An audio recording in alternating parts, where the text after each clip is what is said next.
What's happening? What's happening? What's happening? Welcome back into JC's Pop Culture. A little bit different shit this week. Going to do something different, trying to start this up. Like I said, I want to try and be a little bit more consistent with the content here on the channel. You guys know, bringing you pop culture content. You never know what it might be. Movie reviews, TV reviews. Going to get into some commentaries down the line. I've done a little video game news, trying to update on James Gunn's DCU, all kinds of different shit. So if you're into movies, TV shows, be sure to subscribe here to JC's Pop Culture. But what I wanted to do now was I wanted to start what I'm going to try and make a weekly podcast. We'll see how fucking good I am at keeping up with it. It might end up being, semi-weekly more often than weekly, but I'm going to try my best to make this weekly. And what I want to do on here is what we can do is we can talk about the movie news that has happened in the past week or however long since I've got a chance to put out the last podcast episode. And so not only does it give us a chance to talk about some more current shit that's happening other than just reviews and, news that I like to talk about that I'm going to be updating on the channel with, the DCU updates and Halloween updates, stuff like that I'll be following along throughout, processes of ongoing build up to that shit. But this also gives us a chance to, put this out on audio only side. It's going to be out on Spotify for sure. Starting off, I'm going to try and get it up on Apple, Amazon, iHeartRadio, all that good shit as well. We'll let you know further about that, hopefully in episode 2. But I know for sure here that episode 1 will at least be on YouTube and Spotify. Hopefully get it up on Apple after too much longer as well. But that's kind of the premise here for this shit. We're going to, talk about movie news for the first half, the couple news stories that I've picked out across various sites. And then the back half of the show, I thought it'd be fun. We're going to just talk about what I've watched recently, which will, usually in these future podcast episodes be what I've watched in the past week or so.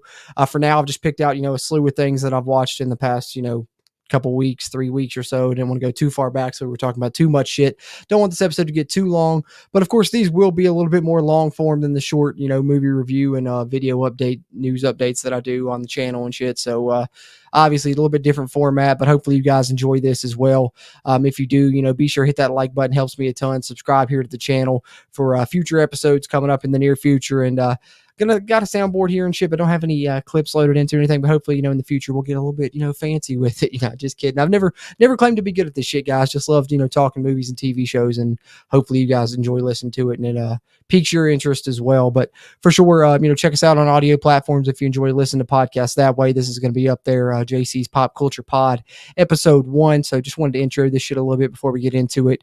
Well, like I said, we'll lead off with some movie news, then here at the tail end, get into some shit that I've watched recently, guys. But fuck yeah, man. That's what we're doing. JC's Pop Culture Podcast.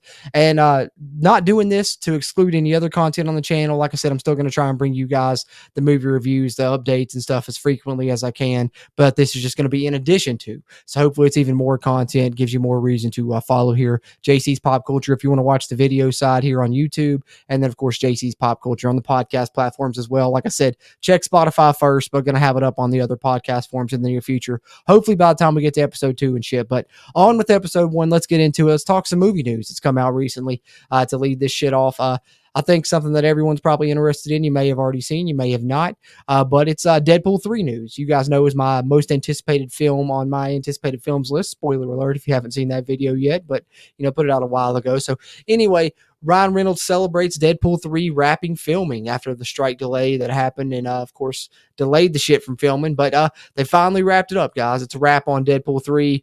Ryan Reynolds posted a picture. You've probably seen it shared and going around, but this was the quote that he put with it. "This suit hides blood, also sweat. But today with Deadpool wrapping, it's mostly tears," Ryan Reynolds wrote in a post on Instagram. He went on to thank co-star Hugh Jackman and director Sean Levy. "I got to make a movie with my closest pals, and that doesn't happen very often." So that's pretty fucking cool. Seems like a lot of love went into this shit, and seems like it should be a good product. And Ryan Reynolds wasn't the only one showing love. Hugh Jackman had his own little note. He wrote, "What a ride. I've loved every minute of making this movie. Not the training and the diet, but the other 93.2%. To the best cast and crew, thank you. You're all aces." I think this shit's going to be special, guys, getting Hugh Jackman involved in this rated R Deadpool movie. I'm super excited. There's a reason it was my top most anticipated film. And, of course, there's the picture Ryan Reynolds shared on Instagram with the quote there. So super excited, guys. You guys know this one's coming next year, and it's highly anticipated by a lot of people. Obviously, it's going to be the first Deadpool movie under the Disney umbrella since, the collaboration with Fox happened a few years ago. Finally getting a fucking Deadpool movie took a while. I know there was a lot of rumors not being rated R. It is going to be rated R. Not only is it rated R, we're getting Hugh Jackman as Wolverine in the yellow suit and shit. A lot of rumors about what's going to happen. A lot of rumors about cameos. We're going to see what happens. I'm going to try and go in as blind as I possibly can and try and not be spoiled by the cameos and shit. I may not watch any, trailers beyond like one initial one, but maybe I'll do a reaction to the first one when it comes out. But yeah, man, excited about it. There's the picture that Hugh Jackman posted with the quote that I read there earlier. So yeah, there's Deadpool 3 news to start this shit off. And then I wanted to talk a little bit about some Jordan Peele's horror thriller news that's coming out this year. Didn't know if you guys have heard about this one. I heard about it, a while back, but I know some new news came out on it. New news, that's fucking weird to say. Pardon my odd phrasing. It's been a long day, guys. Recording this one late in the evening. I wanted to record earlier today. Didn't get a chance to. Had some shit going on, Full disclosure, here in West Virginia, you got to have inspection stickers on your car. Go to get an inspection sticker. Think I'm just going to have to, get that. End up having to get a headlight and a tire. When you go get your car worked on, it's always some crazy shit. So, bear with me if I'm stumbling over my words a little bit, but I'll try and bring this, guys, to you as unedited and unfiltered as possible. Just trying to keep it real with you guys, just us hanging out and kind of talking here on these podcast episodes. But from this Deadline article, if you guys haven't heard, it's Jordan Peele's production company putting out a psychological horror movie. It's called GOAT. Monkeypaw Productions is Jordan Peele's company, if you didn't know. It's produced some movies in recent years. This doesn't mean that Jordan Peele's attached to write and direct. He won't be doing that. It's just his company producing. He's involved as a producer, much like Candyman, the reboot that was 2019 was that? 2021? Can't remember the year on it. I want to say 2021. But Nia DaCosta directed that, but it was Jordan Peele's production company, Monkeypaw Productions, that produced that. They're producing a horror thriller this year. New Marlon Wayans was in it. I heard that come out a couple weeks ago, but just recently, I believe this came out today, actually, the day I'm recording this from Deadline. Tyreek Withers is going to star opposite of Marlon Wayans in the movie. He's from Atlanta, which I don't remember him from Atlanta. I've only ever watched like the first season of Atlanta, full disclosure. I need to go back to it, but hopefully, seems like it'll be a good premise. If you guys haven't heard about it, let's see if they got the summary here on this shit, this Deadline article. Yeah, here we go. Of course, like I said, the movie's called GOAT, but what I like about it, it's based on a Blacklist script. So, if you're an independent guy trying to sell a script, you probably got it up, had a script up on Blacklist before, Ink Tip, sites like that. This one came from Blacklist, apparently. Zach Akers, what the fuck? Sorry, guys, can't talk. Like I said, bear with me. Zach Akers and Skip Bronke centers on a promising young athlete who is invited to train with the team's retiring star. Film will be produced by Jordan Peele, Wynn Rosefield, Ian Cooper, and Jamal Watson. Executive producers David Kern and Kate O. Yada, yada, yada. Obviously, it's going to be a Universal project. So that's pretty much all we know right now. Sports-centered, psychological horror thriller. Right up my alley with all three of those. Sign me up for that shit. Jordan Peele's production company involved. Excited about that shit as well. So we'll see what happens with it. And now getting into some of my favorite shit, as you guys know, DC news. You guys know when we try and be covering the DCU in the lead up to James Gunn DCU kicking off, officially, I guess, what's it called? Live action wise. Like I said, guys, bear with me on this shit. Sorry, guys. I'm sorry. It's episode 1. You guys, I know I'm a Workaholics fan. I know a lot of you guys probably are as well. This is an important podcast. They were talking about, you're not even, good at a podcast of 40, 50 episodes in. And I'm not claiming to be good ever. So, you got to give me at least 100 of those motherfuckers before I halfway decent at this shit. But seriously, guys, love DC, huge DC fan. I obviously talked about that a ton in the past. I'll be covering a lot of DC shit here on the channel. So going to be providing updates in the lead up to James Gunn's DCU. Kicking off live action wise with Superman Legacy in 2025. Some animation projects supposed to be coming this year in 2024. More on that momentarily. But he also addressed something that we were talking about as well here on the channel in the past, and that's the Elseworlds projects. We know that Robert Pattinson's Batman movies are in that Elseworlds universe. We know that the Joker Joaquin Phoenix movies are in Elseworlds universe, not tied into the DCU. So, they are going to continue to do separate things with those Elseworlds films. And that is also still the case for the Superman movie that is going to be penned by Ta-Nehisi Coates, which is the Superman movie that is believed to be produced by J.J. Abrams. And according to James Gunn, those plans are still on the table for now. That movie is probably still going to happen in Elseworlds universe. So J.J. Abrams, going to produce a Superman movie Nick Coates is still going to write the script, apparently. He's been known to write a lot of good comics in the past. A lot of people are excited about him being involved. Supposed to be a black-led Superman film. I know a lot of people have wanted that for a long time. Michael B. Jordan, long been rumored for that role. I know Will Smith is someone they wanted to play Superman back, late 90s, early 2000s. So it seems like something they've been trying to get around to for a long time, and they may finally get a chance to do it now. J.J. Abrams producing and ta-nehisi Coates writing the script. Seems like it could be a good team for this, and I like the fact that they're making an Elseworlds story. It doesn't feel like it has to do any world building, tie itself into anything. It can just dedicate itself to telling a really good Superman story, a Superman Elseworlds story. And, I'm excited to see this as well. Give me as much Superman as you can. Seemed like we went without it for such a long time. Even with the superhero resurgence, we haven't got a ton of Superman. We've gotten more than we did in the previous 40 years, because it was the late 80s all the way up till 2006, and then since then we've gotten more in that time span. But still, give it all to me. I can't get enough Superman. That's my shit, as you guys know. But James Gunn confirming that a J.J. Abrams Superman Elseworlds film still in development. And as you see here in this Screen Rant article, James Gunn answering there on social media himself, someone asking the question, is that Abrams Superman Elseworld project still in development? James Gunn confirming yes. So that's what we know at this point, is that it is still slated to happen. And we do have, several DC Elseworlds projects. So we've talked about chapter 1 of Gods and Monsters on the channel in the past. Let's update the Elseworlds projects as well. What we know so far is that there are 5 DC Elseworlds movies, as you see here shared in this article from Screen Rant. Of course, one of them already been released, Blue Beetle. And then we have Joker, this Folie à Deux, the sequel there. Lady Gaga coming in, supposed to be a musical. We'll see how that plays out in the future. Kind of got mixed feelings about it, just because don't think it really needed a sequel. Think it was such a good, classic film, just being the way that it was. And it seems like it's going to go, different shift tone wise, obviously with it being a musical and different things. So, I've talked about it in the past. I'm still excited, still going to watch it, but we'll see. The Batman Part 2, obviously continuing the Robert Pattinson Batman universe, which I'm super excited that they're leaving that Elseworld, because that's one of the things that I was so excited about when I first saw the Batman, which, I'm sure eventually I'll do a review for it here on the channel. But, spoiler alert, I'm one of those in the camp that thinks it's probably the best Batman movie ever made, as far as what I wanted to always see in a Batman movie. You get the detective stuff, and I think Gotham itself was just such a great character in that film, and the way that they portrayed Gotham, the dark, gritty, always raining. It was really almost like the mix of Batman, the animated series, and the Arkham video games come to life for me. So I absolutely love it. So I'm really excited about the Batman Part 2 whenever we get a chance to see it. And then we have, of course, Constantine 2 supposed to be coming around as well, which means I'm going to have to go back, watch the first Constantine, Keanu Reeves movie. Never got a chance to do that. It's a character that I've never really gotten into, but if they release another one, I'll probably review it here on the channel. So may go back and review the original one in the lead up to that. And then number 1, of course, what we've already talked about just recently here is the ta-nehisi Coates Superman, produced by J.J. Abrams, supposed to be coming here in the near future as a DC Elseworlds project, announced a couple years ago in 2021, but James Gunn confirmed it that they are still moving ahead with it. So that's one of the big news topics I want to talk about here. But then got a couple other DC news topics let's cover, and then we'll move on to some things I watched and touch a little bit about those, and then we'll wrap up episode 1 after that, guys. Won't keep you guys fucking too long here, but wanted to get a chance to talk about some of this movie news.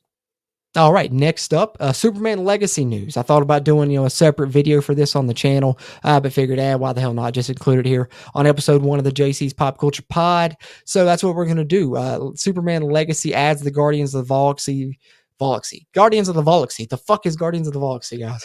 Guardians of the Galaxy Volume 3 visual effects team, which I think is great news, because one of the things I loved about Guardians was the fact that, I talked about this, I think, in my top movies of 2023 list, was how James Gunn made you feel so much about these CGI creations and stuff. So, despite the fact that these were all CGI characters, we're talking about Rocket's friends, he really made you feel great about them. And obviously the visual effects play a part in that. If it doesn't look believable, you're not going to have those feelings either. So that plays out well. And I think, I talked a lot about some of the action scenes in that movie, and I was hoping some of that transfers over to Superman Legacy. I think bringing over that exact VFX team probably means that you're going to get some of that good shit that you got in Guardians Volume 3, which I think is up there high in the MCU for me, guys. It's right up there with the first Guardians film, which is probably one of the fucking most underrated MCU films, if you're asking me.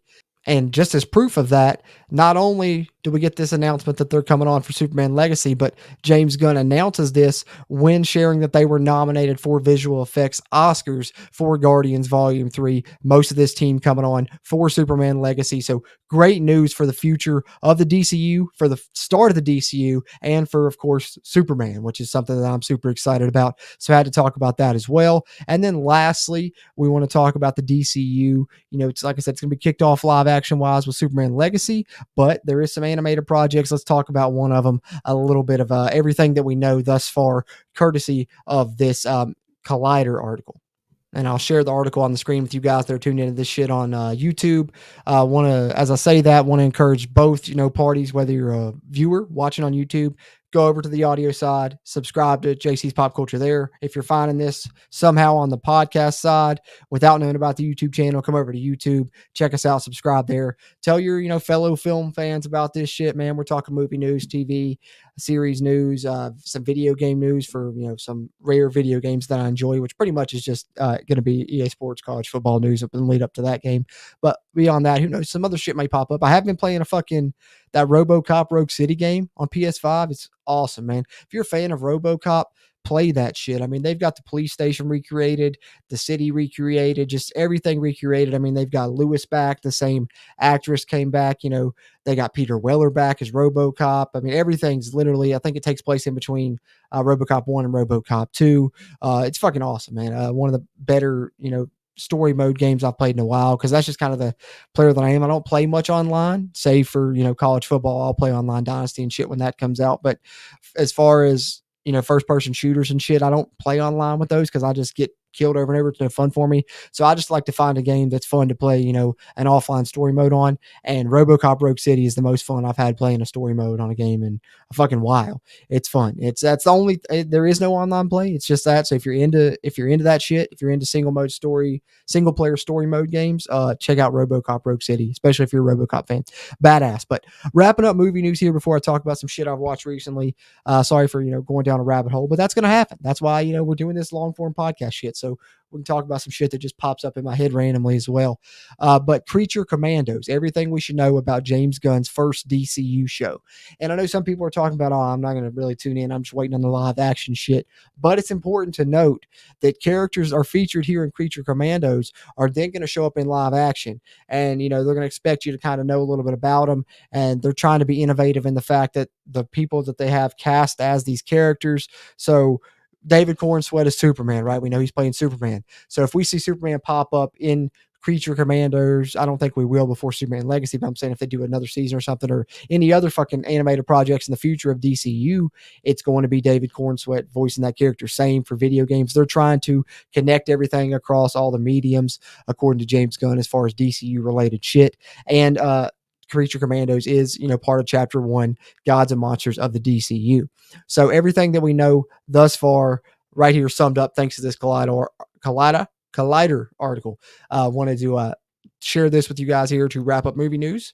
All right, so Creature Commandos, if you don't know a lot about them, don't worry. I fucking don't either. I love DC myself, but I don't claim to know everything about them. I'm pretty much always just been, heavy a Superman and Batman fan, so I don't know a ton about, extensive lore, but, James Gunn's going to really do a great job bringing that shit in because, I would say not a lot of people knew about the Guardians of the Galaxy prior to what he did with that, so I think that he can make a lot of shit interesting. Look at what he did with Peacemaker, character probably next to no one knew about. Then he threw a lot of obscure characters into his Suicide Squad remake. So James Gunn's going to make this shit awesome, I feel like. But Creature Commandos made the first appearance in 1980 in Weird War Tales number 93, created by J.M. DeMatteis and Pat Broderick. Special military unit composed of supernatural beings. And the lineup that James Gunn will be using in Creature Commandos animated series will be Rick Flag Sr., an incredible World War II fighter pilot who leads the Suicide Squadron, a precursor to the Suicide Squad we know today. So as the father of Rick Flag that we see in both the Suicide Squad movies already,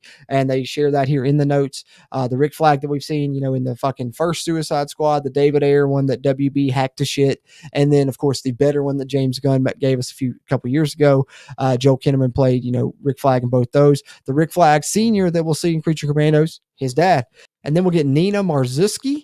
Nina is a scientist for Shade and specializes in biology, has experimented with creating life, and even attempted to make living beings for the Creature Commandos. Pretty cool, pretty cool. Dr. Phosphorus as well, typically depicted as a Batman villain in DC Comics. After being exposed to radiation, Alex Sartoria's physiology was changed entirely. His body now burns with eternal flames and vows revenge on those that caused this tragedy. Then you get Frankenstein's monster. Dr. Frankenstein created a man who became the plastic monster we know today. Obviously, I think everyone knows about this shit here. GI Robot. GI robots were machines designed to aid the U.S. military in World War II. First of these robots, known as Jake, Jungle, automatic killer, experimental, and was destroyed in battle. Second robot, Jake 2, was assigned to the Creature Commandos, where he was a core member. So it'll be Jake 2 probably in this shit. Weasel's going to be featured in it. That's fucking awesome. Weasel was hilarious in James Gunn's Suicide Squad. So good to see him pop up in this Creature Commando shit. That should be funny. First significant change to the Creature Commandos. Not a part of the team's roster in the comics, obviously. So James Gunn bringing this in on his own. Typically portrayed as a Firestorm villain, but his DCU origin unknown. Sean Gunn voiced him in the Suicide Squad. So who knows if he'll voice him again in Creature Commandos. Will be interesting to see that now that we know Sean Gunn is playing Maxwell Lord in the DCU as well. And then the Bride of Frankenstein, will be the main character in Creature Commandos. Her comic origins are very different from what we've seen before. Usually she's referred to as Bride. Lady Frankenstein was also a member of Shade, where she and Frankenstein's monster fell in love. The two have a child who was unstable, leading to Frank having to kill their son after he violently attacks. This caused a rift between Bride and Frank. So the Bride will be the main character. Pretty cool shit there. As far as who they have cast right now, Rick Flag Sr. will be Frank Grillo. That's fucking awesome. Maria Bakalova as Princess Ilyana Rostovich. Indira Varma as the Bride. Zoe Shao as Nina Marzuski. Alan Tudyk as Dr. Phosphorus. That's a funny one, like that. David Harbour as Eric Frankenstein. So David Harbour is Frankenstein's monster, I'm assuming. That's pretty cool as well. Anya Charlotta as Circe. Sean Gunn as GI Robot. Oh, so Sean Gunn not bringing back the Weasel, I guess, unless he could be voicing both characters. That's fucking still a possibility as well. But he is definitely being GI Robot. And Steve Agee, who Suicide Squad and Peacemaker, a funny comedian there, returns as John Economos in the animated series. So John Economos that we saw in Suicide Squad and Peacemaker showing up here in Creature Commandos. Like I said, everything tying together in this DCU. That's pretty cool. So, and then the article goes on to state, what role will it play in the DCU? James Gunn said the Creature Commandos is to be a Black Ops team formed by Amanda Waller, again played by Viola Davis. The version of the team will likely take place during the present day instead of World War II, so they're updating that. Waller will be getting a series featuring the Peacemaker cast, and she previously formed Task Force X in the first two Suicide Squad films. The Creature Commandos can be used as an expansion of Waller's Task Force X project. With this first chapter being titled Gods and Monsters, it's safe to assume that these characters will play a significant role going forward. Peter Safran was amazed by the scripts he's read so far, saying, I was staggered at the caliber. He was staggered at the caliber of the scripts, guys. We'll see how everything else comes, but the screenplays are amazing. As far as when we can expect to see Creature Commandos, like I said, it's coming in 2024, guys. That's all we know at this time. No official date, but hopefully hearing some news about it gets you more excited. It certainly gets me more excited knowing some of the cast and shit. So wanted to do that, update the DCU a little bit as far as that's concerned. Now let's get into some shit that I've been watching recently, and then we'll wrap up episode 1 here of JC's Pop Culture Pod. But stay tuned. Gonna have some future updates on the DCU, of course, coming out on the JC Pop Culture YouTube channel. All right, so this has been probably 3 weeks ago, but I watched this shit quick, all 9 episodes in just a couple of days, because man, did I miss out on this one. Damn. This Watchmen series, guys, if you haven't watched it, I'm going to try and keep this spoiler free as much as I possibly can, because if you come away from episode 1 of this JC's Pop Culture Pod with anything, it's go watch Watchmen, the series, if you haven't seen it yet. Incredibly well done. I don't want to say alternate reality, but it's because it is like a sequel to the comic. But just the way that they do it, I think you get, I don't know, 3-4 episodes in. Let me pull up the episodes here. Before you really start to bring in some of the more classic characters that from the Watchmen graphic novel and from the Zack Snyder film, if you were a fan of just the movie. But if you were a fan of just the movie and have never read the graphic novel, I will say that this is certainly a sequel to the graphic novel, more so than the Zack Snyder film. I know Zack Snyder's film was fucking incredibly true to the comic for the most part, but the ending, of course, I think was a little bit different. But this certainly picks up, with the events of that graphic novel being in play. And, I think I want to say it's episode like 5 before you really get into some more classic characters or realizing how this relates to those original classic characters from the Watchmen novel. But fuck, man, episode 6. Yeah, I had to pull the episodes up just so I could talk about it. Like I said, I'm gonna keep this spoiler free as possible, but you see the rating there, 9.2 out of 10 with nearly 10,000 ratings on IMDb. This episode of Watchmen, episode 6 of this miniseries is honestly, and I'm not bullshitting, this isn't hyperbole, guys, one of the fucking best episodes of TV I've ever watched in my entire life. I'm honestly just mad at myself for sleeping on this series so long and taking so long to watch it, as long as I did. But certainly, if I'm going to talk about shit that I've watched recently, even though this was further back than some of the other stuff I'm going to talk about, this is certainly one of the best things that I've watched recently. Do yourself a favor, watch this Watchmen series if you haven't yet. Incredible acting by Regina King, Yayu Abdul-Mateen, everybody involved. Jeremy Irons, of course. I mean, I can go down the list here. Lou Gossett Jr. playing, a bit more, dramatic role than, some of the comedic over the top shit we've seen from the past from him, but he was awesome with it. Let me see. Damien Lindelof did write and direct a lot of this, kind of the initial creator of the series, which I'm sure a lot of people know from, I think Lost was the main series, which I've never seen Lost. The first thing that I think I ever really saw of him was the movie The Hunt, which I was a huge fan of because I thought that Betty Gilpin was about to be an all-time action star from that shit, because that was one of my favorite action movies in a while as far as recent action movies are concerned. But I digress on that. I need to watch that series, Miss Davis, as well, involving her. But certainly, I fucking love this. It's not enough because I don't want to go back and watch Lost, just because I had a friend that was such a big fan of Lost that, the ending, I know a lot of people or say it's like the juice isn't worth the squeeze for that show. And so that's probably why I'll never go back and watch Lost, just because I don't want to go through all that build up just to be let down, if that is a possibility. But I think Watchmen certainly delivers on everything that you want, the wrap up and stuff. I know a lot of people's complaint was the ambiguous ending, but I love the way that ending, everything about it was fucking great. But, as far as Lost is concerned, while I'm talking about that, I know there's people that were involved with Lost that are involved with the show that I have been watching. And when the new, when season 3 comes around, whenever it's announced and does come out, I'll probably try and do recaps episode by episode of From. If you guys haven't watched From, MGM Plus show, you can find it on Prime, I believe, if you have the MGM Plus subscription shit. But From is fucking incredible. It's kind of like a horror version of Lost, from people that I know that have watched Lost and watched it. But it's awesome, especially if you're a horror fan and fan of shit like that. Watch that. But Watchmen, incredible show, guys. As far as, DC is concerned on TV, is this the best shit from DC I've ever seen as far as TV is concerned? No, it's like a limited series, mini series, whatever the hell you want to call it, but it was incredibly well done. Gotta give it up to him. All right. And I want to stick with the next series that I want to talk about. Well, after talking about Watchmen, there's another series that I want to talk about that's actually a Hulu series. But before I can get to that shit, I got to talk about this documentary that kind of led me to that Hulu series just briefly. And this you can find on Max. It's called American Pain.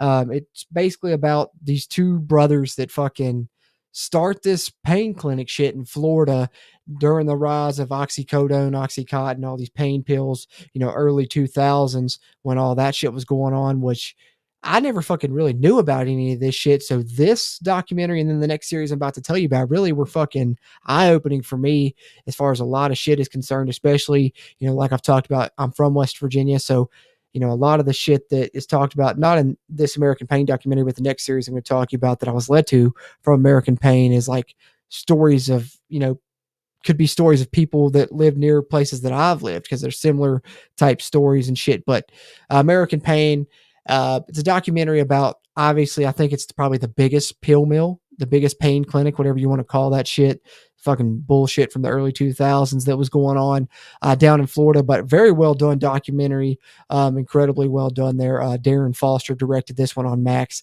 Check it out. But I bring it up because then after telling someone about it, they suggested that I check out this series on Hulu.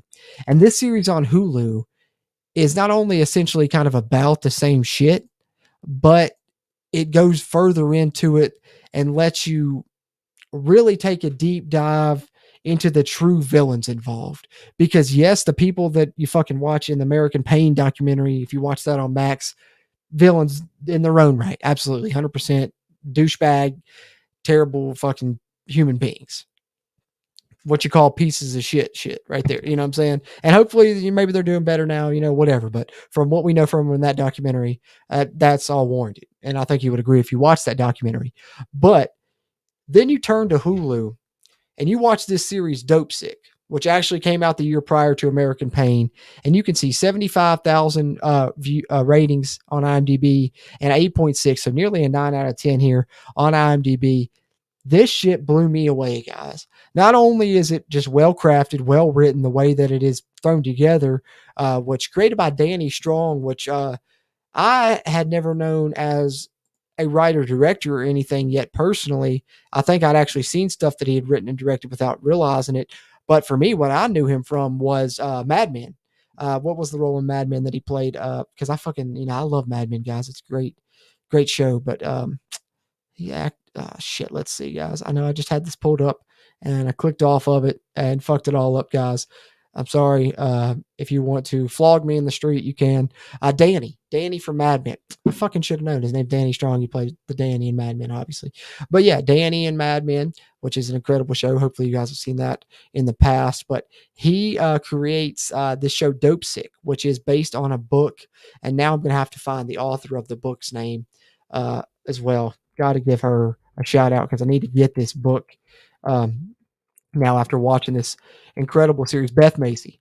Beth Macy is the author of the book, which is titled Dopesick, Dealers, Doctors, and the Drug Company That Addicted America.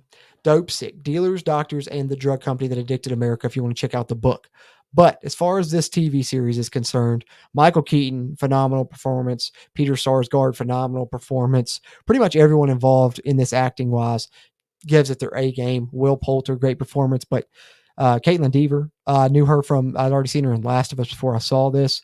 Ray McKinnon, it's funny because I knew him from Sons of Anarchy and I knew him from the Mayans MC show where he played, the same character. So seeing him just as like this country minor, it was just thrown so off for me because it's a complete opposite of the other characters that I've seen him play. But I digress on that. When I was talking about this cast, I got to talk about Rosario Dawson. Fucking brought her A game from this shit, man. She literally has me fucking getting hype. At the end of one episode, she finds some information in her investigation and seems like she's got people by the balls. And I literally was fucking cheering her on and shit, man. I was excited. But this series, man, will have your blood boiling. You'll be so fucking pissed because just, I guess the truth that it tells that maybe, I know if you're like me, I guess I was naive to or whatever, but just fucking so well crafted the way that they put it together.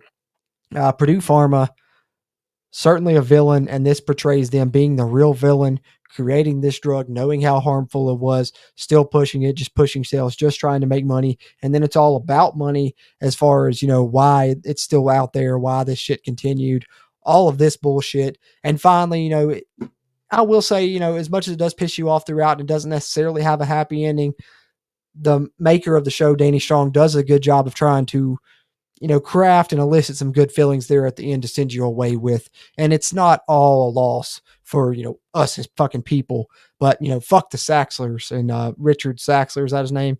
Yeah, fuck them. Richard Sackler, fuck him. But Michael Stuhlbarg, great job portraying that character because you're going to hate that motherfucker if you watch this series. But if there's two recommendations I can give you for sure coming away from this episode, if you're trying to find some shit to binge watch, the number 1 and 1A thing I would say would be Watchmen and Dopesick. Watchmen is on Max and Dopesick is on Hulu. Check that shit out, guys. And then I just want to wrap this up with a couple movies I watched recently and get out here.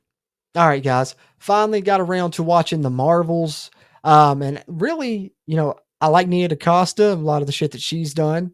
So that drew me in. The Miss Marvel show was actually kind of fun. It had almost like a Scott Pilgrim vibe to it. I'm not going to say it's the best shit ever made. It's not even up there in probably my top 3 of the MCU shows, but it was fine. It was enjoyable enough.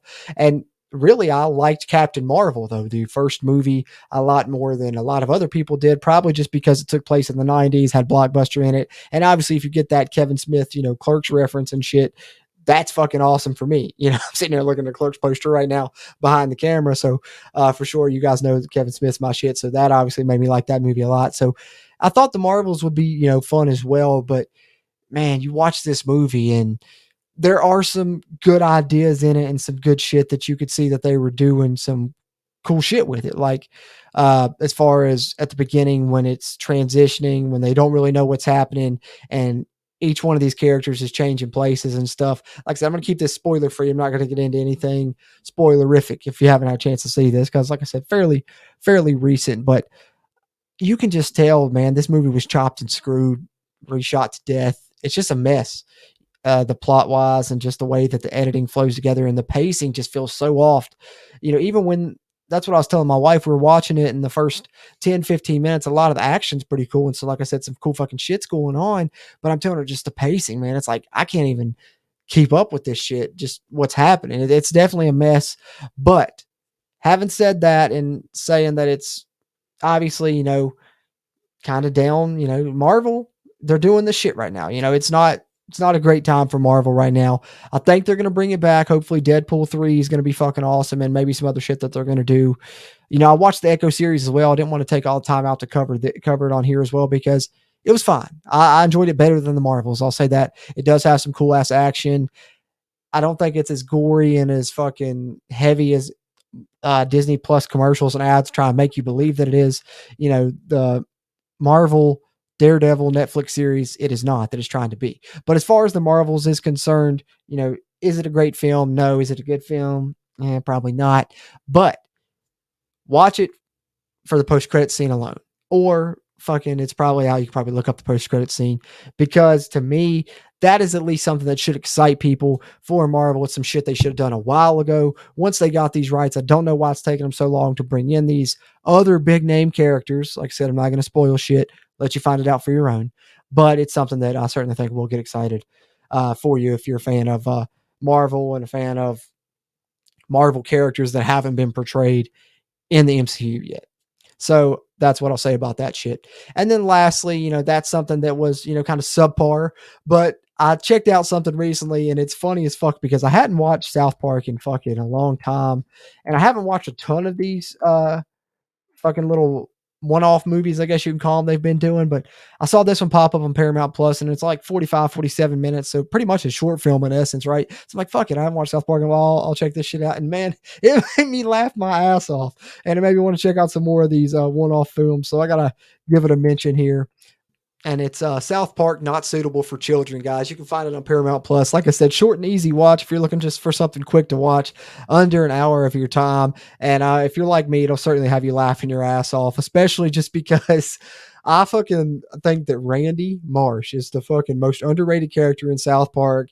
Always has been one of my favorite characters. Me and, my friends would always talk about just some of the crazy shit he did. And he's pretty much essentially one of the main characters and main parts of this South Park Not Suitable for Children special here. And it made me laugh my ass off, just the dumbass shit that he was doing. And of course, obviously, Trey Parker and Matt Stone do a great job of tying in, not only shit that's going on, in the world, pop culture wise, right? Shout out JC's Pop Culture. If anyone covers pop culture satirically, great way, it's Trey Parker and Matt Stone.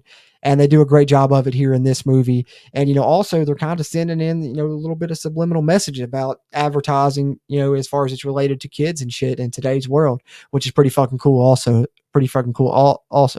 right? I don't even know if I'm saying the right shit, guys. I think that's what I meant to say, but yeah, it's pretty rad that they're, including that little message as well. I think is a little punch to, advertising and shit in today's world. So not only funny as fuck, but actually a decent little hidden subliminal message there. And of course you get the great satirical humor that you're going to fucking love from South Park. So even coming from me, someone that was a fan of South Park back in its, early heyday, haven't watched it in, quite a long time. I'm talking years, I'm probably 4 or 5, 6 seasons behind of the actual show, but I could still jump into this special and have a good ass time. So even if you're like me and don't watch South Park regularly, check out South Park Not Suitable for Children. You see good ratings there on IMDb, 7.3 out of 10. Personally, I'd give it an 8 out of 10. So, I'm right there with it.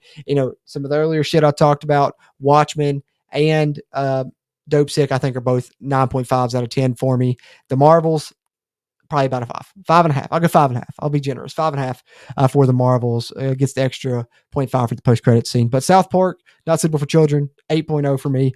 Fun time. So those are some shit that I've watched recently. And like I said, guys, we will try and I'll try and put these episodes out as close to fucking weekly as I possibly can. It's my goal. I'm trying to put these out weekly for you guys. May end up being semi-weekly. We'll see how it turns out, but hopefully you guys enjoyed this first episode of JC's Pop Culture Podcast.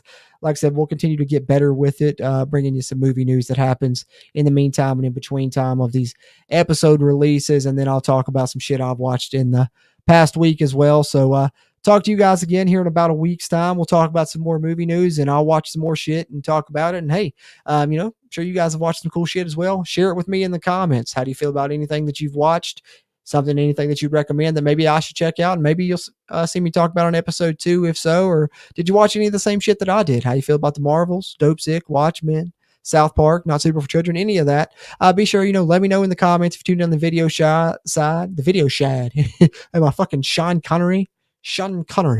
Fucking, if you're tuned on the video side, drop it in the comments. Appreciate that. If you're on the audio side there, Spotify, leave it in the rating review section, whatever section. I'm still talking like I'm Sean Connery. I just watched that movie Finding Forrester as well, a few weeks ago. So maybe that's what it is. Maybe that's rubbing off on me a little bit too much. Sean Connery. But nonetheless, I'm not Sean Connery. I'm JC as always here. Really enjoyed this episode of JC's Pop Culture Pod. Fun way to talk about multiple things for me and for my brain to dive down some rabbit holes. So we never know what might come up. But be sure to subscribe to the channel here on YouTube. Subscribe on the audio platforms as well if you're listening on the audio side. I'll have episode 2 out in the near future. Looking forward to it. I hope you have a good morning, good afternoon, good evening, good night, whenever the hell you're listening to this, man. But until next time, later, film fans.